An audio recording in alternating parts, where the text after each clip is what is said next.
buna koyduydu. Oy, broiler toyuğu görmüştük ama ha boyda yok.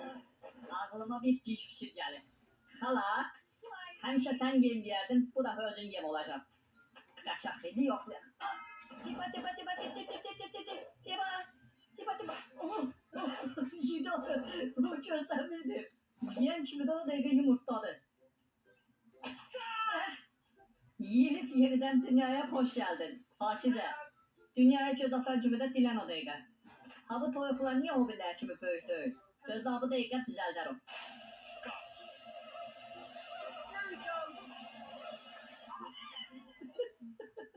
Oldun Ersin, broiler toyuğu. Canım azar. Enerji içkisi getirmeyin abi kendi. Mən bir nəfərin başını böyütmüşdüm. Ha bu başı niyə böyür? Qız düz deyir də biz təbii şeylər içirik. Enerji içkisi niyə gətirmisən abi kəndə? Bütün el aləmə dərs olsun. Bilin ki mən nə qədər ha bu da... Sən bir dəqiqə duracaq.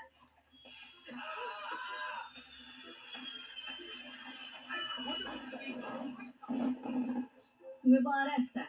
Bundan sonra hərəkətlərə fikir ver. Ayda heç vaxt veysabet sürməmişəm. Bir dənə yoxlayayım. O. Mən görə arkaya o. Ha. Geçer. Anlamadım. Emiyazım.